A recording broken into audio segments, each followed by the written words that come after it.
Hello everyone, welcome to UPSC Prep with Khushbu. My name is Khushbu and in this class we are going to have the daily current affairs MCQs. So कल का जो current affairs MCQs था उसमें मैंने आपको एक homework दी हुई थी. I don't know that whether you have done or not, but hopefully आप लोगों ने ट्राई तो ज़रूर किया होगा. ट्राई नहीं किया होगा तो एटलीस्ट आंसर ढूंढने की कोशिश तो जो है वो ज़रूर करी होगी. यहाँ पर हम जो है अभी कल का जो होमवर्क है वो उसका हम आंसर देखेंगे and then we will be continuing with the today's current affairs MCQs. Right, so there is a change in plan and the change in plan is that पहले हम लोग जो है मॉर्निंग में एमसीक्यूज कर लेंगे जो कि कुछ ऐसे टॉपिक्स में होंगे जो जनरली पकड़ में नहीं आए, है ना, कहीं से न्यूज़पेपर में. राइट, सो वो सारे टॉपिक्स को हम इस तरीके से कवर कर लेंगे एंड जो न्यूज़ एनालिसिस की बात है वो दोपहर या फिर शाम तक आपको रोज मिल जाया करेगी. Okay, most probably it would be better if I say that रात में मिल जाए या फिर शाम में मिल जाए. व्हाट यू से, कितने बजे? चलिए, खैर, so let's get started with today's MCQs. जो होमवर्क था that was related to the hydrogen rich fuel and oxygen. Okay, here what is it is talking about with reference to fuel cells. जो question है वो fuel cell से related था, 2015 में पूछा गया था. So with reference to fuel cells in which hydrogen rich fuel and oxygen are used to generate electricity, consider the following statements. Okay, यहाँ पे 3 स्टेटमेंट्स दिए हैं जिसमें से कि पहला स्टेटमेंट कह रहा है that if pure hydrogen is used as a fuel cell emits as the fuel the fuel cell emits heat and waters as byproducts. हमने कल क्वेश्चन किया था तो उसके बेसिस पे आप इस क्वेश्चन ये जो स्टेटमेंट में स्टेटमेंट है इसको यस और नो आप बोल सकते हो कि whether it is right or wrong. You can very easily do that. Next is fuel cells can be used for powering buildings and not for small devices like that of the laptop computers. Third is fuel cells produce electricity in the form of alternating current AC. Which of the given statements is or are correct? इसमें से कितने कौन से statements जो है वो correct है? Okay, so here here the answer is A only. That is the first statement only. इसीलिए मैंने यहाँ पे इतना ज्यादा एम्फेसिस करके आपको कहा कि आप ये वाले स्टेटमेंट को तो बहुत आराम से देख सकते हो कि ये करेक्ट है या फिर नहीं है. This is the point why I was saying this thing. ठीक है, अब यहाँ पे हाइड्रोजन फ्यूल सेल एमिशंस जो हैं जब ये इलेक्ट्रिसिटी जनरेट करते हैं तो as a by product definitely वो वाटर जो है वो रिलीज करेंगे because hydrogen is also there and oxygen is also there.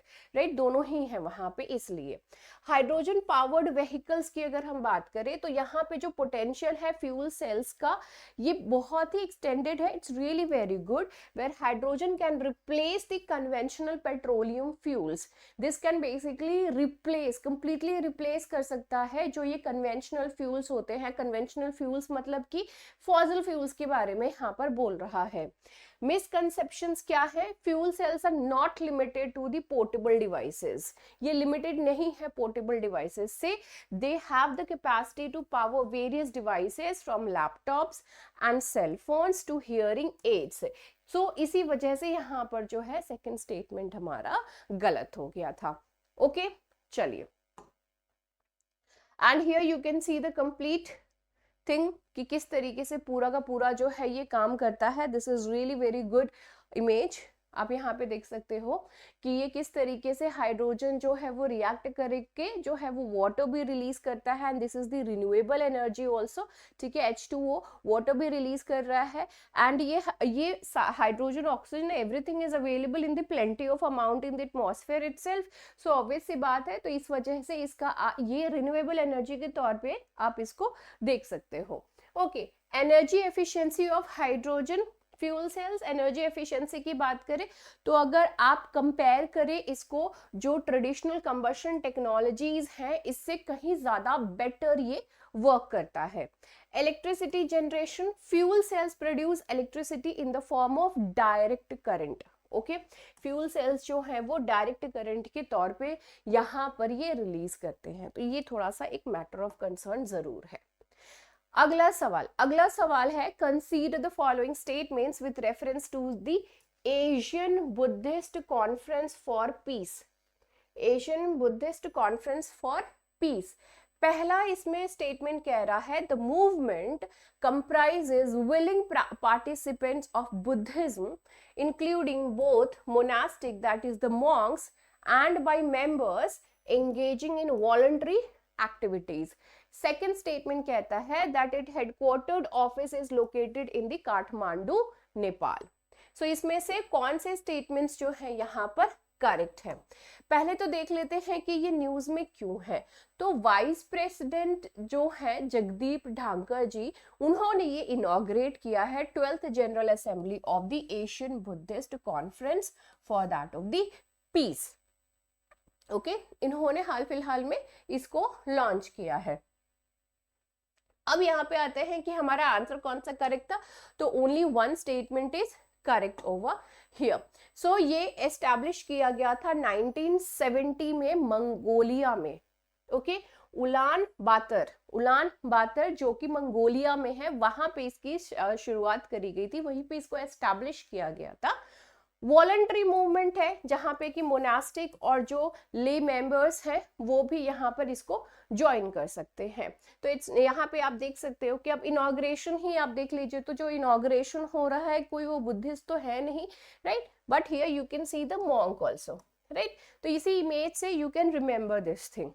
अब यहाँ पे मिशन एंड हेडक्वार्टर्स, इसका एम क्या है? इसका एम है to unite the Buddhist in promoting universal peace, जो कि आज के डेट में बहुत ही ज्यादा दिक्कत वाली चीज हो गई है कि भैया सब कुछ मिल रहा है, पीस नहीं मिल रहा है।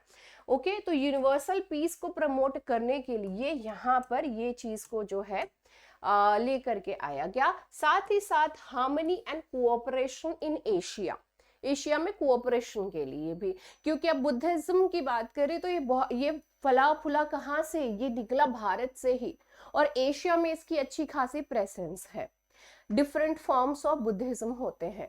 Currently headquartered at the Gandan Tegchenling monastery in Ulaanbaatar, Mongolia.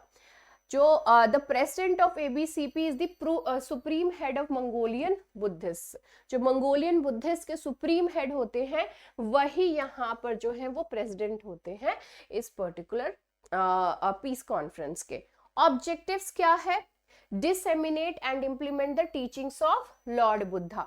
तो लॉर्ड बुद्धा की जो टीचिंग्स है उसको प्रमोट करना। हमेशा क्या है, मैं एक पॉइंट यहाँ पे बस बता रही हूँ कि हमेशा मध्यम पार्थ जो है अपनाने की कोशिश करना, जहां पर कि आप किसी तरह की कोई भी दिक्कत किसी के साथ नहीं कर रहे हो। Never ever have any kind of and one more thing, what Buddha always said that कि desire जो है वो जड़ है, is the root of all the pain, is the root cause of all the kind of pain, जो कि बहुत सही भी है।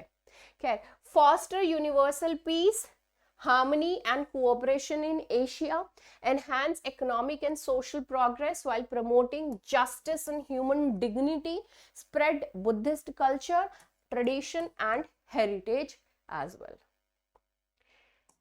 Next यहाँ पर क्वेश्चन आ रहा है, consider the following statements regarding the National Essential Diagnostic List. पहला स्टेटमेंट कहता है the list encompasses crucial diagnostic elements exclusively associated with non-communicable diseases. Second statement says India is the first country to release this list. Which of these statements are correct over here? So यहाँ पे हमारा answer जो है वो है B, that is the second statement is correct over here, that India is the first country to release this list, National Essential Diagnostic List. ये news में क्यों है? क्योंकि ICMR ने रिवाइज किया है current national essential diagnostic list for the very first time. So ये जो चीज है ये करना इन्होंने स्टार्ट किया है, इस वजह से ये MCQ यहाँ पर आई है। अब ये inclusive health standards NADL enumerates fundamental diagnostic tests जो कि बहुत which are necessary at different healthcare levels, जैसे कि villages and it has the presence over there in the village setups also. sub health centers, health and wellness centers, and primary health centers. Initiative by ICMR. In 2019, Indian Council of Medical Research, ICMR, इन्होंने inaugurate किया था इसको NEDL को, and यहाँ पर इन्होंने emphasise किया integral role of diagnostics in the health care system. And आज की डेट में जिस तरीके से खान पान है हर किसी की, आपकी मेरी किसी की भी, छोटे छोटे बच्चे जो चिप्स या फिर बहुत ज़्यादा शुगरी या फिर बहुत ज़्यादा सॉल्टी चीज़ें खा रहे हैं, they are facing a lot of problem in their life. And here you can see ये और जिस तरीके से, मेरे कहने का मतलब जिस तरीके से हमारा खान पान हो रहा है, health diagnostics, all these kind of things are really very important for us. Comprehensive test coverage. अब यहाँ पे जो ये लिस्ट है ये कंप्राइज करता है general laboratory test catering to a diverse range of common conditions and facilitating the diagnosis of both communicable and non-communicable diseases as well. किसी भी तरीके की जो डिजीजेस होती है उन दोनों को ही ये जो है वो डायग्नोस करने की कोशिश, मतलब देखते हैं कि क्या है क्या नहीं है, and they diagnose it. Disease specific tests are incorporated addressing the conditions, जैसे कि HIV, हेपेटाइटिस, ट्यूबरक्लोसिस, जिसको कि फिनिश करने की कोशिश, जिसको कि पूरे कंप्लीटली हम खत्म करने की कोशिश कर रहे हैं, dengue, malaria and area endemic diseases. Global leadership में India is the first one to do that. WHO recommendations की बात करें तो 2018 में ही वर्ल्ड हेल्थ ऑर्गेनाइजेशन यानी कि WHO ने एडवोकेट किया था for the development and adoption of the national essential diagnostic list worldwide. And ये जो इनिशिएटिव है इट एम्स टू इंश्योर, क्या इंश्योर करने के लिए कि अवेलेबिलिटी रहे इन विट्रो डायग्नोस्टिक्स की across the diverse health care settings, whether equipped with an on site laboratory और नॉट. नेक्स्ट हमारा सवाल है यहाँ पर, कंसीडर द फॉलोइंग स्टेटमेंट्स. पहला स्टेटमेंट कहता है that the floats showcased during the Republic day parade capture the rich cultural heritage and diversity of the nation. Second statement कहता है कि Ministry of Home Affairs conducts the selection procedure for the Republic Day parade floats. Who does that? Very interesting question. इतना minutely कोई भी जो है वो generally देखता नहीं है ना, कि ये है क्या. खैर, इसमें जो आंसर है that is A. Only the first statement is correct over here. यहाँ पे ये जो टैब्ल्यूज होते हैं रिपब्लिक डे के, तो ये जो टैब्ल्यूज है ये रिपब्लिक डे परेड में वैसी बात है कि डिस्प्ले होते हैं, एंड डिफरेंट स्टेट्स अपनी अपनी जो फीचर्स होती है, अपनी अपनी जो खूबियां होती है, उस चीज को वहां पे डिस्प्ले करते हैं. Showcasing the unique aspects, they highlight the distinctive traditions, costumes and art forms from various states and union territories. And इस बार सुना है कि शायद यूपी की तरफ से अब इस बार राम मंदिर का जो अभी उद्घाटन हुआ है तो वो उसको वहां पर जो है वो शोकेस किया जाएगा. Centre and opposition spar over rejection of Republic Day tablets. अब देखिए हमेशा जो है इसी तरीके से रहता ही है. सिलेक्शन प्रोसीजर की बात करें तो यहाँ पे कौन जो है वो मिनिस्ट्री रिस्पॉन्सिबल होती है, तो ministry of defence oversees the selection process for the Republic Day tablets. अब यहाँ पे ऑब्वियस सी बात है कि काफी सारे लोग रही अब ये डिफेंस यहाँ पर कहाँ से आ गई, but they are the one who are looking after everything over there on during the parade time. Collaborative coordination, ministry of defence जो है वो यहाँ पे कोलैबोरेट करती है स्टेट्स के साथ और दूसरी एजेंसीज के साथ to organise the parade, initiating preparations months in advance which include the meticulous selection and shortlisting of the tableaux as well. अगला सवाल है यहाँ पे, ये जो क्वेश्चन है consider the following statements about diodes. Ma'am आप इतने सारे साइंस के क्वेश्चन पूछ रहे हो, आ जाएगा प्रीलिम्स में, फिर क्या करोगे, है ना. सो पहला क्वेश्चन क्या, इसमें पहला स्टेटमेंट कहता है an electronic device known as diode possesses two terminals referred to as the anode and cathode. Second is the primary function of a diode is to enable the flow of electric current in a single direction. Third statement is an LED or light emitting diode is a semiconductor device that produces light when an electric current passes through it. So यहाँ पे बताना है कि कितने statement सही हैं. Okay right. अभी तो पहले देख ले कि न्यूज में क्यों है. यहाँ पे ये Aurora. So what are light emitting diodes and why are they priced as light sources? Explained over here. So this is the explained part of the Indian Express, which is really very good. So यहाँ पे answer जो है वो है option C. It means तीनों ही जो statements यहाँ पे दिए हुए हैं वो तीनों के तीनों स्टेटमेंट्स करेक्ट है. डायोड कॉम्पोजिशन की अगर हम बात करें यहाँ पर, तो एन इलेक्ट्रॉनिक कंपोनेंट, ये एक इलेक्ट्रॉनिक कंपोनेंट है जो कि फीचर करता है दो टर्मिनल्स, एनोड एंड कैथोड. इसके anode and cathode plus and minus दोनों होना बहुत ज्यादा जरूरी है.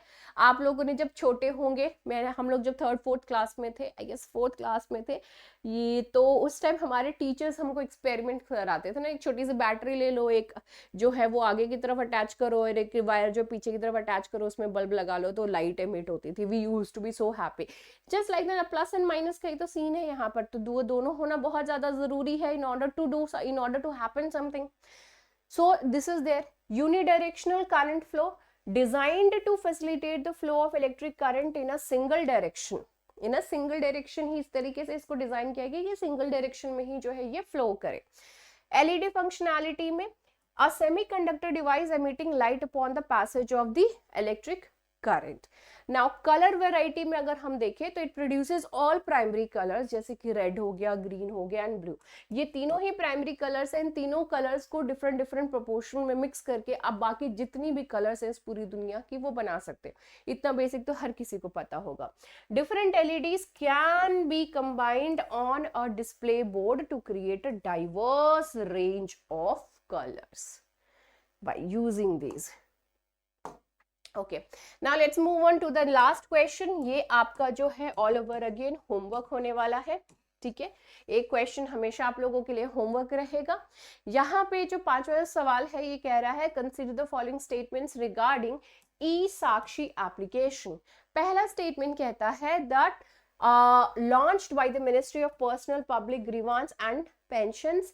सेकेंड स्टेटमेंट कहता है introduce to curb corruption in the hiring process for government personnel. आपको बताना है कि इसमें से कौन से स्टेटमेंट जो है वो यहाँ पर करेक्ट है. ओके, सो ये जो था हमारा आज का डेली करंट अफेयर्स MCQs है. Right, I hope you people enjoyed. Do not forget to subscribe my channel. See you in the next video. Bye bye, take care and have a great time. Jai Hind.